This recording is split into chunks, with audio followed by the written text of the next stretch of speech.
What's up, you guys? Welcome to the vlog. My name is Nico Murillo, and I was recently laid off from Tesla. I was a production supervisor there, and this is my story of my mindset of how I became a production supervisor. When I first entered the company at Tesla, I was a regular entry-level production associate making $19 an hour. I worked my way up to production lead, and then I worked my way up again to production supervisor. So I jumped up all the way to supervisor in 2.5 years being inside Tesla. So the way that I did that was basically by reading books, right? So these are the top three books. I'm going to be doing this book review on these three books. It's called Extreme Ownership. Then we have Think and Grow Rich. And we also have Grit. This one actually got from my brother. He found it in a trash can and he picked it up, and it was in college at the time, and he gave it to me, and when I read it, I was just amazed by it. So we're going to go through all three of these books. The first one is going to be Extreme Ownership. This one is super, super great. I like this book because it's the author, his name is Jocko Willink. He's a previous Navy SEAL, and he has this concept of taking extreme ownership in leadership, right? So what does that mean? That means if you are a leader, if you are leading a team, if you have one person, two people, three people under you, 54 people under you, right? Doesn't matter. If you have somebody under you, right, and you're leading them, you have the ultimate responsibility of extreme ownership. All the failures and all the wins, right, they're going to fall under the leader, right? Because attitude reflects leadership, right? So extreme ownership, I'm going to read a passage in the book, right? So in virtually every case, the SEAL troops and platoons that didn't perform well had leaders who blamed everyone and everything else. Their troops, their subordinate leaders, or the scenario. They blamed the SEAL training instructors, staff. They blamed inadequate equipment or the experience level of their men. They refused to accept responsibility, poor performance, and mission failure were the result. You don't shift the blame to other people, other departments, in this case, the mechanical failure equipment, right? What you want to do is say, hey, that's my fault. I should have explained it better to you. Hey, that's my fault. I didn't communicate well enough to where you understood it in a concept in a way where we're both on the same page, right? And when you do those things, people start to listen and they start accepting personal responsibility. They're like, damn, man, like, I really think that, you know, if he's accepting responsibility, I'm gonna accept it too. And then that just feeds onto the team. And then also in the concept of decentralized command, right? Which means that you're giving the opportunity for other people, subordinates, the opportunity to, you know, take control and stuff, right? Second one is cover and move, right? He has this concept where it says cover and move. It basically means that when you're doing something, you have someone covering you. So you're covering down. And then you're moving forward, right? It's a strategy that Navy SEALs use, and it's in the book. It's pretty cool in a tactical sense and in a practical business sense, right? So that means like, hey, it's delegation, right? So, hey, do this, and then I'm going to go over there and do that, right? So it's cover and move, right? And the other concept he talks about is prioritize and execute. So what does that mean? When you prioritize something, each individual thing has its own importance, right? So there will be things that get thrown your way as a leader, like that are not really important, right? But there are things that come your way that are super important, where it's like, I gotta get this done. And you only have a certain amount of time to get things done. So you have to prioritize and then you have to execute, right? And then the last thing that he talks about in the book, it's called relax, look around, and make a move, right? So you want to relax, right? Because there's certain situations where people are going to try to rally you up. They're going to be like trying to take and trying to push and pull, but you got to relax and you got to look around in the situation and then you got to make a move, right? Because when you're rushed and you're thinking about all these things that are coming at you, you're going to be really stressed out, right? So what you want to do is just remember that, repeat it over and over. I remember I was a production team lead and there was so many things going on at once, right? People coming at you, 5 people coming at you once. on over here, over here, over there, over there.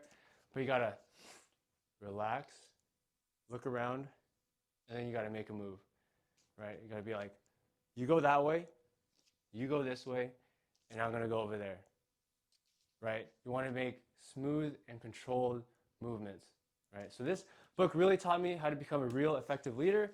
I highly suggest it. I'll put a link in the description so you guys can buy it on Amazon. It's going to be an affiliate link, but it has tremendously helped me when I was starting out, and it got me good concepts in leadership, right? Okay, good one right here. The next book we're going to talk about is this Grit book. Grit, right? Grit by Angela Duckworth. She actually has a TED Talk online on YouTube, and it's super great. It helped me out tremendously when I was in a regular associate, a regular production associate, right? So the concepts in this book is really good for trying to get through something, and you want to take your time with it, right? And the concept of grit is like perseverance. How long can you go do something for a long period of time consistently? This is on page number 230. So if you guys get this book, look at page 230. Learning to follow through on some things hard in high school seemed the best possible preparation for doing the same thing later in life, right? So like if if you're like 25, 30, 35, 40, whatever age you are, think about the hobbies you had and think about all the sports that you played, right? And think about how long you did that for, right? And sometimes in the case of like 7th or 8th grade, if you bring it back to middle school, you start to think like, what did I naturally tend to go towards just by on my own without any outside forces, right? Trying to push you one way, right? Because when you're in 7th or 8th grade, you tend to do things because you just want to, right? That's just natural. Like, what am I naturally doing, right? And that for me was skateboarding, and that to me was football, right? And when I played football, it allowed me to persevere through the hard times, through the grit, through the grind, through the hard work, right? To love the hard work instead of complaining and stuff like that, right? So I also want to mention on page number 233, considered together, the evidence I presented so far could be interpreted in two different ways. I've been arguing that extracurricular activities are a way for young people to practice and therefore develop, right?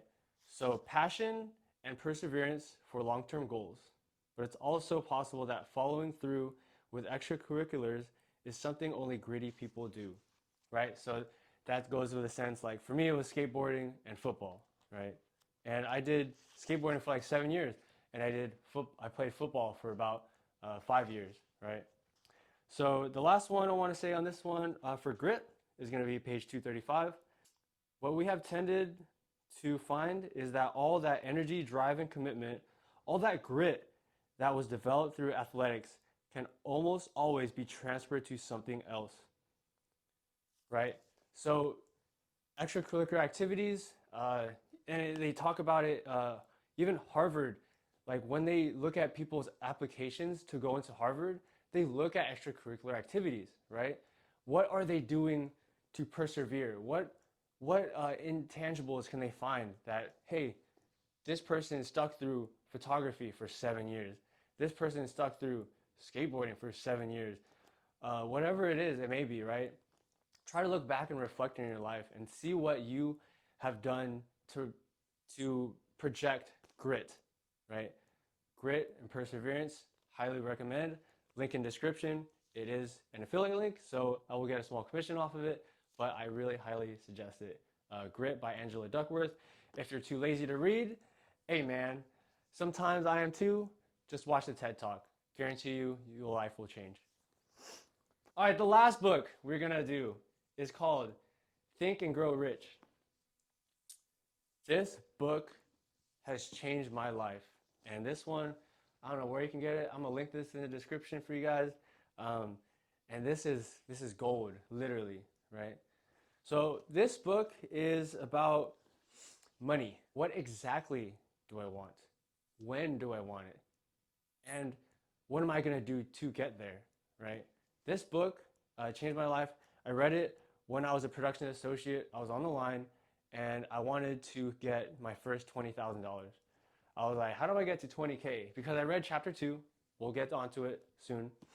But chapter 2 basically says desire, right? You have to have a desire for something, and it has to be very specific, and a date, and then you have to repeatedly say it to yourself every day, because, or in this sense, I think it was morning and night.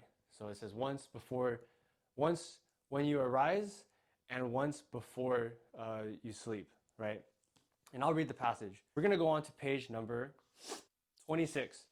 It's kind of a long passage, so if you guys want, if you're still sticking around, thank you guys.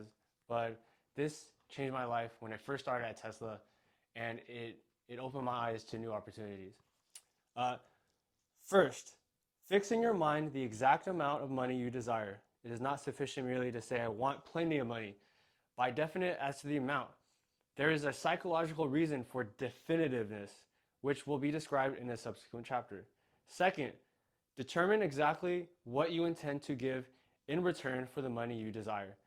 There is no such reality as something for nothing. Third, establish a definite date when you intend to possess the money you desire. 4, create a definite plan for carrying out your desire and begin at once, whether you are ready or not to put this plan into action. 5, write out a clear, concise statement of the amount of money you intend to acquire. Name the time limit for its acquisition.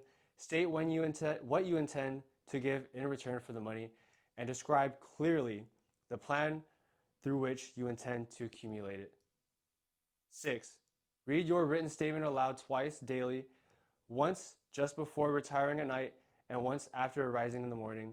As you read, see, feel, and believe yourself already in the possession of the money, right? So that, when I read that, oh man, I was hooked, boy. I was like, hey, let me write this down. And I had a water bottle, and it was a gallon jug, and I carried it around with me. I wrote on there 20K. And when I first started Tesla, I didn't have much. I mean, I had like not that much money, and I was like, I want my first 20K. How do I get there? And I read this book, and then I started writing it on my the water bottle. I had that page that I read from morning and night. I pretty much said I wanted $20,000 before the end of the year, and I was, in return for it, I was going to work 2 jobs. I was going to work Tesla, and I was going to work GNC. So at the end of that year, right before, I had $20,000, and it excited me because what you put out into the world and you write it out, I mean, it just has a weird way of working out. It's I don't know what it is, but when you write something down, it's like you're writing it into existence. It's just crazy. Yeah. So those are 3 books. We got from the start, we got Extreme Ownership, we got Grit, and we have Think and Grow Rich. Top books that will pretty much motivate you to keep going. And like, I don't know, it's just there's something about reading. Leaders are readers, and it just excites me because they're going to get you to your goal faster, and they help you develop into the person that you want to become. It's how I got from production associate to all the way supervisor. So I was making $19 an hour, and that ended at $120,000 if you include stocks, right? So that was my story of the books, that only 3 out of I think like 25 books that I read throughout the time. But I believe books are a great way, an effective way to increase your knowledge and push you forward to heights unknown, right? And that's one thing about me. I'm all about fitness in the mind, fitness in the muscles, and everything like that. All right, catch you guys in the next one. Thank you. Appreciate it. Subscribe to the channel. Don't forget to like, comment, subscribe. Holla back, it's your boy.